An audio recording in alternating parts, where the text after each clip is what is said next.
Iran पर अमेरिकी हमले का एक नया दौर शुरू हो चुका है। अब ये लड़ाई हॉर्मुज़ में तेज हो गई है। वहां अमेरिका ने पहली बार एक ऐसे ड्रोन का इस्तेमाल किया जो अब तक इस लड़ाई का हिस्सा ही नहीं था। आपको उस अमेरिकी हथियार की और उससे हुई तबाही की तस्वीरें दिखाएंगे, साथ ही बताएंगे ईरान के एटॉमिक सेंटर को लेकर ट्रंप का नया प्लान क्या है, और बात मुश्तबा खामनेई की करेंगे जिन्हें लेकर सस्पेंस गहरा गया है।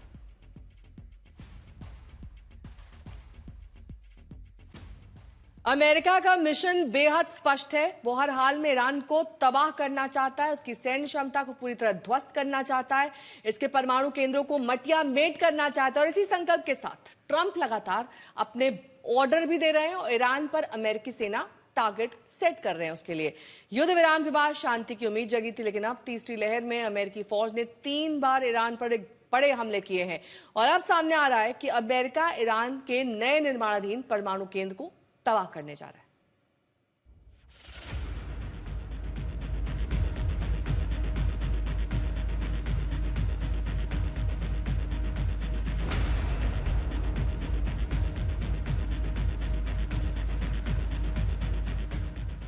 ईरान के सेफ जोन पर अमेरिकी टारगेट, जहां ईरान का यूरेनियम भंडार, उस ओर तैनात हथियार। ट्रंप ने चेताया, अब पिकेक्स माउंटेन होगा तबाह। अमेरिकी फौज की तैयारी, ईरान के सामरिक केंद्र पर होगा बड़ा हमला। जब तक ईरान अपने मिशन एटम पर अडिग है, तब तक अमेरिका के मिसाइल और लड़ाकू विमान गरजते रहेंगे, बम बरसते रहेंगे। 28 फरवरी को शुरू हुई लड़ाई का अहम मुद्दा था ईरान का न्यूक्लियर प्रोग्राम। तब से अब तक अमेरिका ईरान के परमाणु कार्यक्रम को पूरी तरह तबाह करने की मुहिम में जुटा हुआ है और अब उसका अगला मोर्चा बनने जा रहा है पिकेक्स माउंटेन। ट्रंप ने कह दिया है कि अमेरिका ईरान में पिकेक्स माउंटेन को नष्ट कर देगा। दरअसल पिकेक्स माउंटेन अचानक ट्रंप के लिए इतना अहम क्यों हो गया?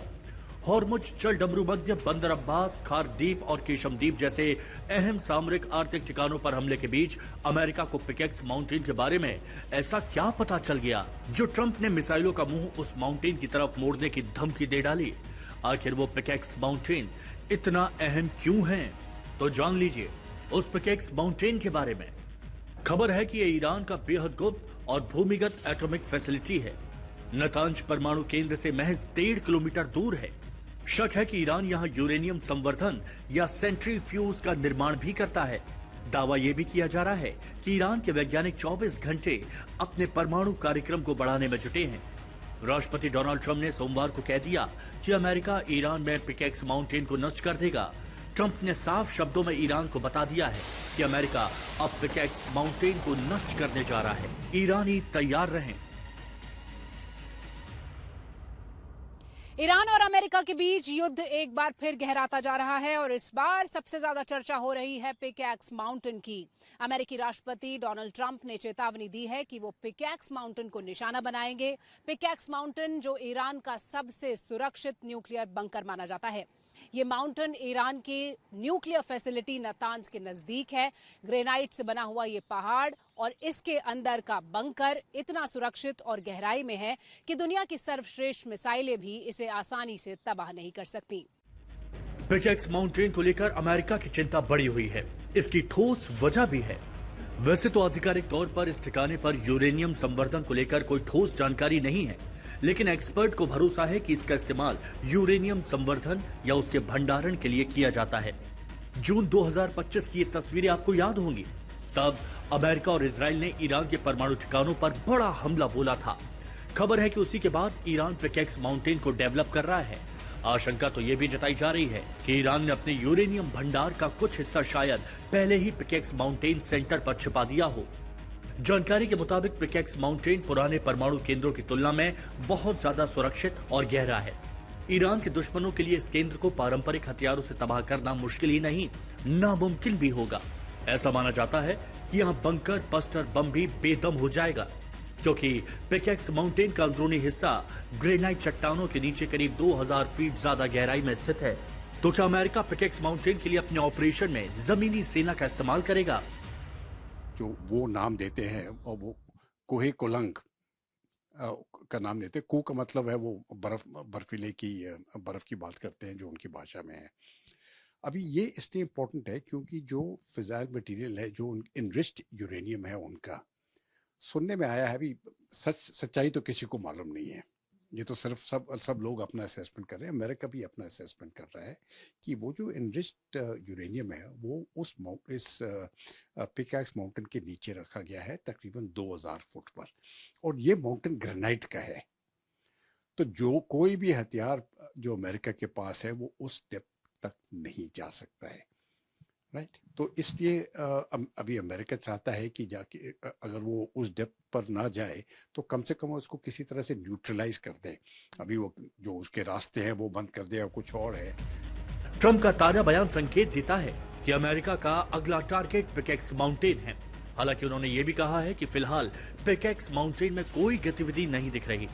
ट्रंप के शब्दों में ईरान का परमाणु कार्यक्रम ठीक से नहीं चल रहा।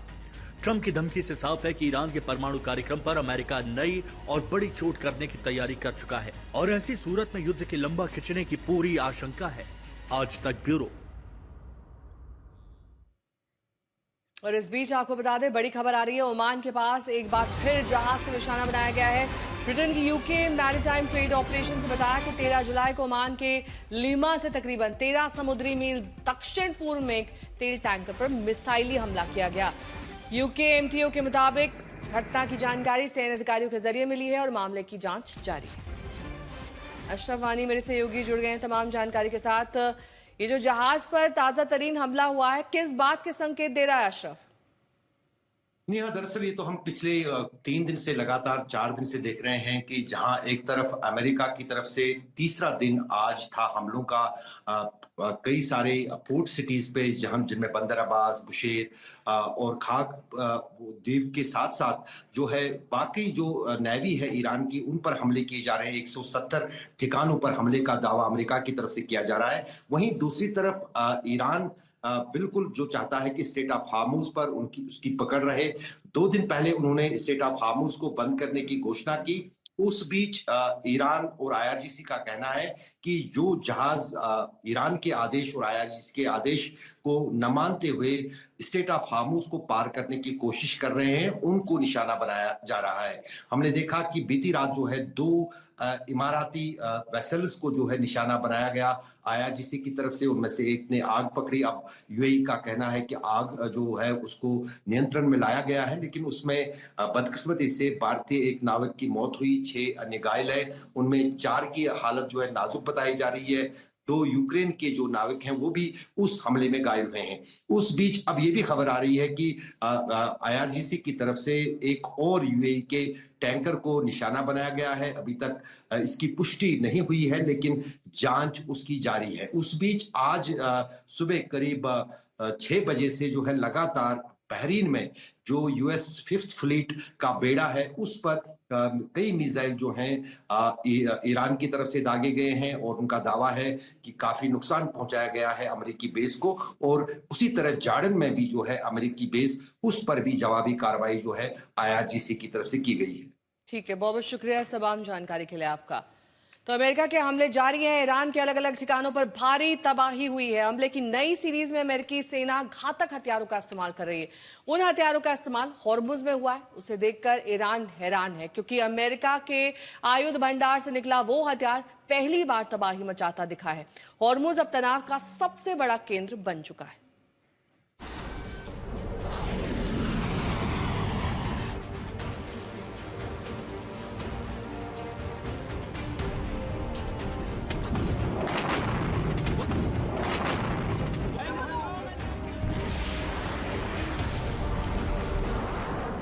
हॉर्मुज के समुंदर में आग लगी हुई है। हॉर्मुज में लगातार धमाके हो रहे हैं। दुनिया की सबसे अहम समुद्री लाइफलाइन है हॉर्मुज जल डमरू मध्य, लेकिन अभी अमेरिका और ईरान की अदावत में यहां बारूद की बारिश हो रही है। अमेरिका ईरान के सामरिक ठिकानों को तबाह करने में जुटा है, तो ईरान भी कई जहाजों को मिसाइलों से टारगेट कर रहा है। हॉर्मुज अब सिर्फ तेल सप्लाई का रास्ता नहीं, बल्कि अमेरिका और ईरान के बीच ताकत की नई जंग का मैदान बन चुका है। तेल व्यापार के इस अहम रूट की जो ताजा तस्वीरें आई वो बता रही हैं कि अमेरिका हॉर्मुज में अपनी पूरी ताकत झोंक रहा है। अमेरिकी मिलिट्री ने पहली बार ईरान से लड़ाई में अपना कोर्सेयर सी ड्रोन का इस्तेमाल किया है। ये घातक हथियार कैसे तबाही मचा रहा है उसकी तस्वीर देखिए। अमेरिकी सेंट्रल कमांड ने इस वीडियो को जारी किया है। वीडियो में एक ड्रोन तेज रफ्तार से पानी में डॉक की तरफ बढ़ता दिख रहा है और टकराते ही वहां जोरदार धमाका होता है। जानकारी के मुताबिक अमेरिका ने 3 कोर्सेयर सी ड्रोन दागे और बंदर अब्बास नौसैनिक अड्डे पर हमला किया। यह वही इलाका है जहां ईरान के सबमरीन और जहाजों की मरम्मत होती है। अमेरिका ने अपने सी ड्रोन से हमला कर सीधे ईरान के सामरिक ठिकानों को निशाना बनाया। पेंटागन ने जानकारी दी है कि इन हथियारबंद ड्रोन्स ने बंदर अब्बास में वहां की इमारतों को निशाना बनाया। ये खास समुद्री ड्रोन है जिसे पहली बार हॉर्मुज में इस्तेमाल किया गया। आखिर ये सी ड्रोन होते क्या है? दरअसल इन्हें अनमैन्ड सरफेस वेसल भी कहा जाता है। ये बिना क्रू के चलने वाली नावें हैं जो रिमोट से कंट्रोल की जाती हैं और खुद ब खुद चल सकती हैं। ये सबमरीन की तरह पानी के अंदर नहीं बल्कि पानी की सतह पर चलती हैं। इन सी ड्रोन में camera, radar, sensor, communication system और हथियार लगे होते हैं। साइज में ये चंद मीटर की छोटी बोट से लेकर बड़े कार्गो जहाज जितने बड़े भी हो सकते हैं।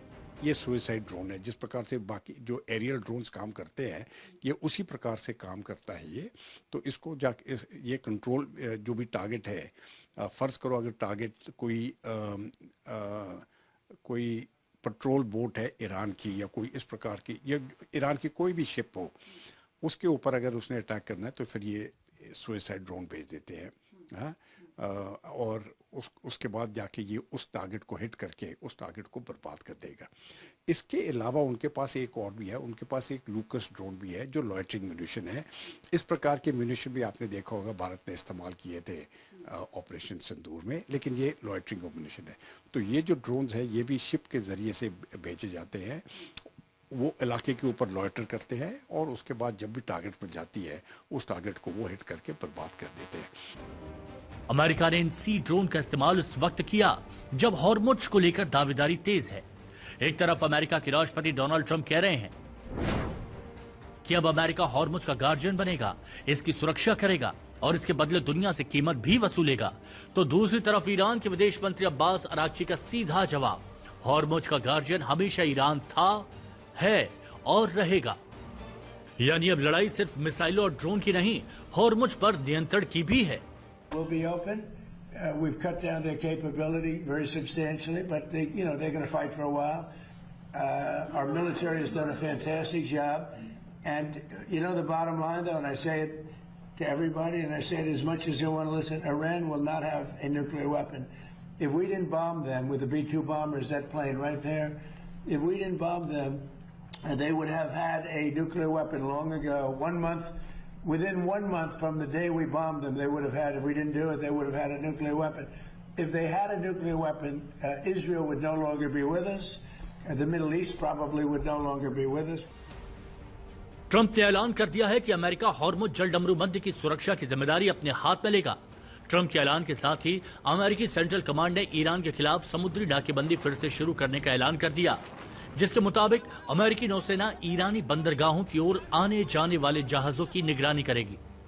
ऐसे दावे और ऐलान के बाद अमेरिका ने बीती रात भी ईरान के सैन्य ठिकानों, एयर डिफेंस सिस्टम और तटीय रडार पर हमले किए। We're hitting them very heavy tonight, as you know.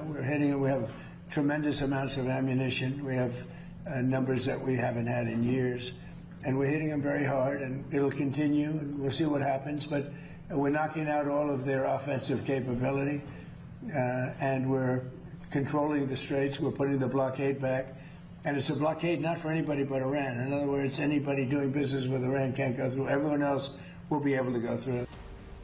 अभी एक दिन पहले ही ईरान ने हॉर्मुज में यूएई के 2 जहाजों पर हमला किया। क्रूज मिसाइल से हमले में दोनों जहाजों को नुकसान पहुंचा। इस हमले में एक भारतीय नाविक की मौत हो गई, जबकि 8 लोग घायल हुए। घायलों में से 6 नाविक भारतीय हैं।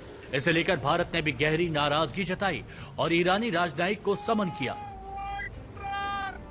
हॉर्मुज़ में जारी तनाव के बीच सबसे बड़ा सवाल यही है कि क्या हॉर्मुज़ पर वर्चस्व की ये लड़ाई सिर्फ खाड़ी तक सीमित रहेगी या फिर पूरी दुनिया को इसकी कीमत चुकानी पड़ेगी। आज तक ब्यूरो। ईरान पर अमेरिकी हमले के बीच सबसे अहम सवाल है कि मुश्तबा खामनेई क्या आज सार्वजनिक कार्यक्रम में शामिल होंगे या फिर नहीं। 2 दिन पहले उनके दफ्तर की ओर से इसकी जानकारी दी गई थी। खामनेई ने अमेरिका को धमकी दी है, लेकिन आखिर वो हैं कहां? अब सभी की निगाहें तेहरान की ओर है।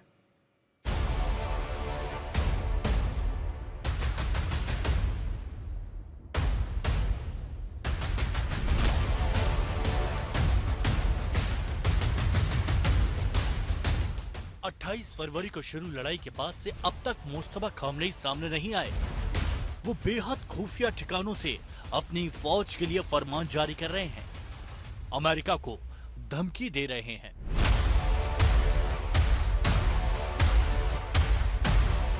ऐसे तमाम हलचल के बीच ट्रंप ने नया दावा किया। उन्होंने 13 जुलाई को कहा कि ईरान के शीर्ष सैन्य कमांडर मारे जा चुके हैं। ईरान की सैन्य क्षमताएं बुरी तरह खत्म हुई हैं। उनके पास कोई नौसेना नहीं, उनके पास कोई वायुसेना नहीं, उनकी एंटी एयरक्राफ्ट क्षमता खत्म हो गई, उनके सभी नेता मारे जा चुके हैं। फॉक्स न्यूज को दिए इंटरव्यू में ऐसे तमाम दावे करते हुए ट्रंप ने यह भी कहा कि दिवंगत सर्वोच्च नेता अयातुल्लाह अली खामनेई के बेटे और उनके उत्तराधिकारी मुश्तबा खामनेई 90% खत्म हो चुके हैं। अमेरिका और इजराइल के हमले में मुश्तबा खामनेई के गंभीर रूप से जख्मी होने की खबर आई थी, तब से वो सेफ ठिकानों पर हैं। किसी सार्वजनिक कार्यक्रम में हिस्सा नहीं लिया और तो और अपने पिता अयातुल्लाह अली खामनेई के अंतिम संस्कार से भी दूर रहे। 6 दिनों तक ईरान के तेहरान, कोम और इराक के नजफ, करबला में आयोजन हुए, लेकिन मुश्तबा सामने नहीं आए। लेकिन अयातुल्लाह अली खामनेई को सुपुर्द खाक किए जाने के बाद मुश्तबा ने अपना लिखित संदेश जारी किया था और कह दिया था कि इस्लामिक गणराज्य के लोग पूर्व सुप्रीम लीडर और उनके पिता अली खामनेई की हत्या का बदला लेने की मांग कर रहे हैं। अपने सोशल मीडिया पर जारी किए गए एक संदेश में उन्होंने पिता अली खामनेई और युद्ध में मारे गए शहीदों के खून का बदला लेने का संकल्प लिया। मुश्तबा खामनेई ने कहा है कि ईरान का बदला अनिवार्य रूप से लिया जाना चाहिए। यह मामला उनके या अन्य अधिकारियों के व्यक्तिगत अस्तित्व पर निर्भर करता है, चाहे हम मौजूद हों या ना हो, ये होकर रहेगा। यह मुश्तबा खामनेई का लिखित बयान था। अमेरिका को साफ तौर पर धमकी दी गई। लेकिन इन सब के बीच खबर है कि पहली बार नए सुप्रीम लीडर मुश्तबा खामनेई दुनिया के सामने आ सकते हैं। खबरों के मुताबिक आज वो तेहरान में आयोजित एक सार्वजनिक कार्यक्रम में शामिल होने वाले हैं। 2 दिन पहले ही ईरानी मीडिया फार्स न्यूज ने मुश्तबा खामनेई को लेकर जानकारी दी थी। उसके मुताबिक आज मुश्तबा खामनेई तेहरान में आयोजित होने वाले श्रद्धांजलि कार्यक्रम में शामिल होंगे। सर्वोच्च नेता तेहरान के मुसल्ला में शहीद इमाम मुजाहिद की याद में एक समारोह में मौजूद रहेंगे। दरअसल ईरान के सामने उसके नए सुप्रीम लीडर मुश्तबा खामनेई की सुरक्षा का सवाल है। अमेरिका पहले ही मुश्तबा खामनेई पर करीब 92 करोड़ रुपए के इनाम का ऐलान कर चुका है। CIA और मोसाद यानी अमेरिका और इजराइल की खुफिया एजेंसियां लगातार मुश्तबा के पीछे पड़ी हुई हैं। ऐसे में सस्पेंस गहराया हुआ है कि क्या अमेरिकी हमले और चेतावनी के बीच मुश्तबा सामने आएंगे। आज तक ब्यूरो।